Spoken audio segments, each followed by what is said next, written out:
Hello and welcome to Jurisage YouTube channel. So Contract Act is one of the important subject for UGC NET exam. Hence, I have made a compilation of previously year asked questions for Contract Act so that you can have a quick revision before taking the exam, right? So let's find out those questions. So the first question that see before us we have got assertion and reason. Assertion says that a proposal may be revoked at any time before the communication of its acceptance is complete as against the proposer, but not afterwards. Reason to this statement is that Section 5 of Indian Contract Act 1872 deals with the revocation of proposal and acceptance.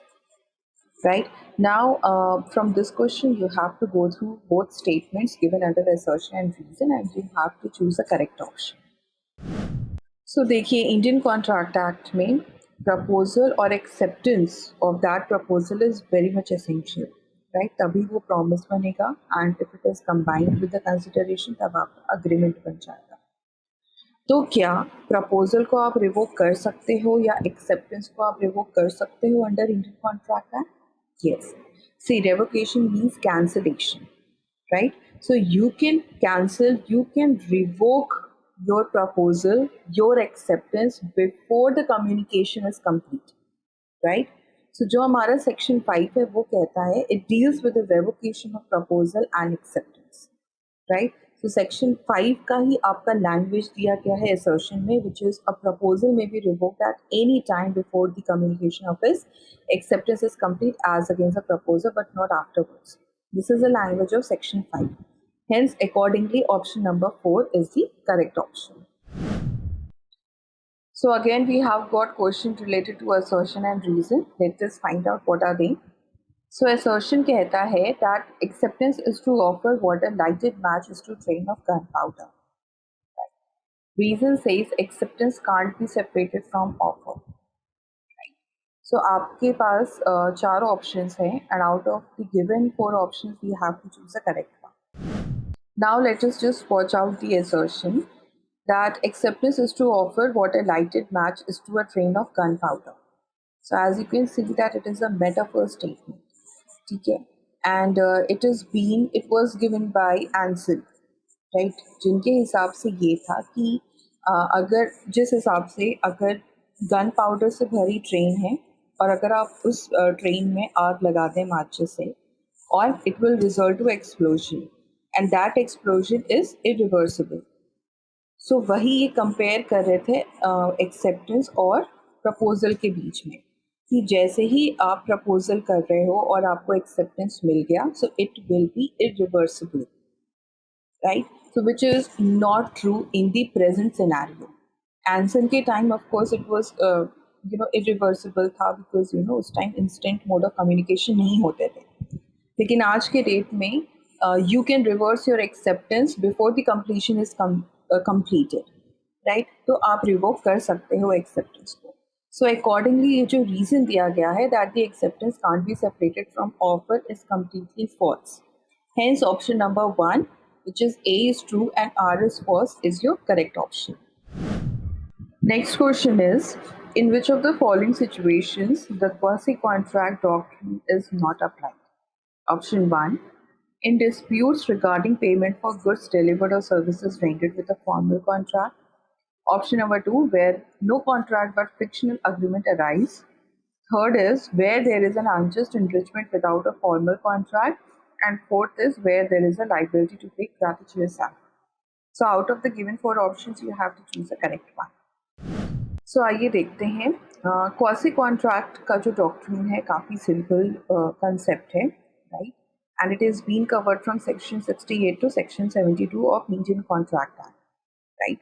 So इस type के जो contract होते हैं basically ये fictional type के होते हैं, right?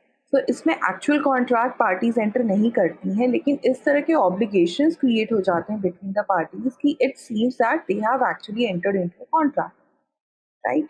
So this is what the concept of quasi contract. And इस कॉन्ट्रैक्ट में of course remedies are also available कि आप कंपनसेशन के लिए भी इनको इन्फोर्स कर सकते हैं under section 73 of Indian contract. Now अब इसका आंसर देखते हैं क्या है. सो इसका करेक्ट आंसर है option number 4, which is where there is a liability to pay gratuitous act. So अगर आप सेक्शन 70 पढ़ेंगे तो वहाँ पे आपका नॉन ग्रेटिचुअस एक्ट के लिए है। आप ग्रेटिचुअस एक्ट के लिए आप वापस सामने वाले पार्टी को आप रेस्टिट्यूट या रिकवरी के लिए आप फोर्स नहीं कर सकते हो। आप सिर्फ नॉन ग्रेटिचुअस एक्ट के लिए सामने वाले पार्टी को लाइक इन्फोर्स कर सकते हो। डॉक्ट्रिन ऑफ रेस्टिट्यूशन आप अप्लाई कर सकते हो। Now the next question is related to the match of the following, जहाँ पे एक तरफ आपका केस लॉज दिया गया है और दूसरी तरफ उसका सब्जेक्ट मैटर दिया गया है, राइट। एंड सही ऑप्शन चूज करने के लिए आपके पास 4 ऑप्शन दिए गए हैं। You have to choose the correct one. So देखिए, ये जो आपके केसेस दिए गए हैं लिस्ट में, all cases are leading judgments and all are frequently asked also, right. So now let us find out the correct answer.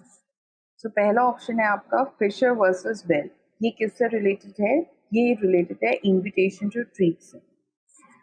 Second है आपका हार्वे वर्सेस फेसी, जिसको हम लोग बम्पर हॉल पेन केस भी बोलते हैं, राइट। ये आपका कोटेशन ऑफ प्राइसेस से रिलेटेड है, राइट। मोहरी बेबी वर्सेस ब्रह्मदास घोष, ये तो आपका काफ़ी लैंडमार्क जजमेंट है, आप सबको ऑलमोस्ट पता ही होगा। And in which it was laid down that minor contract is void, okay.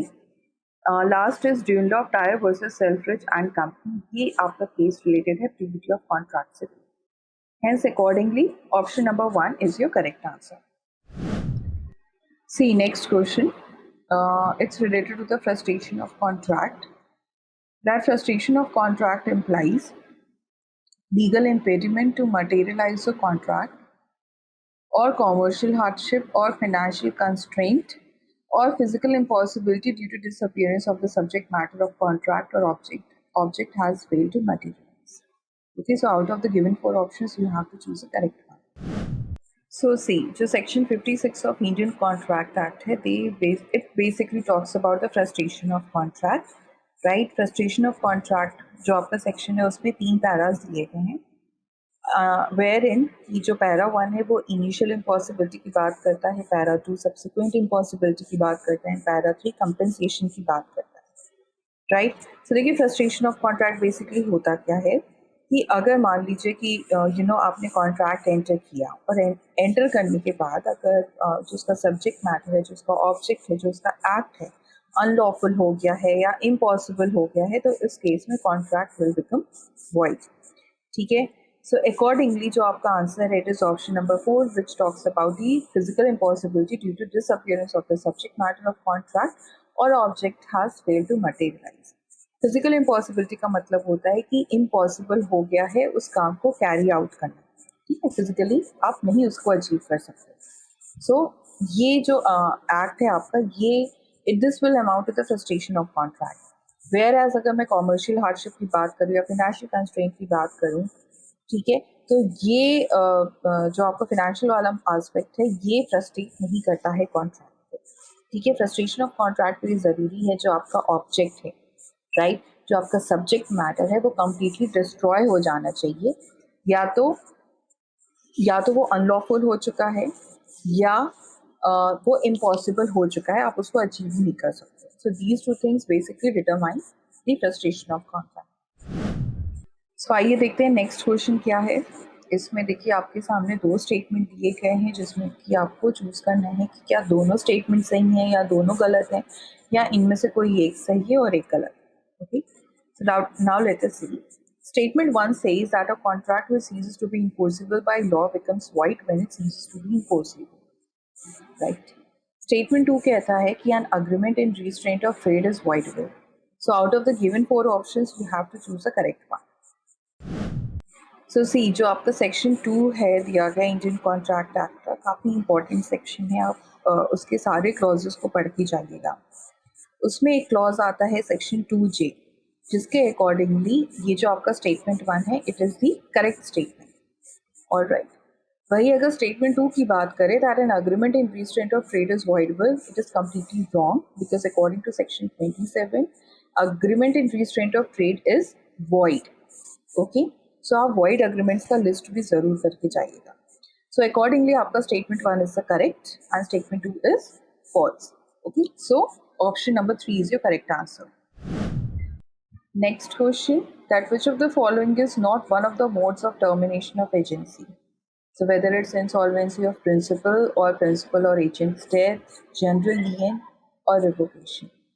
Okay. So out of the given four options, you have to choose the correct one.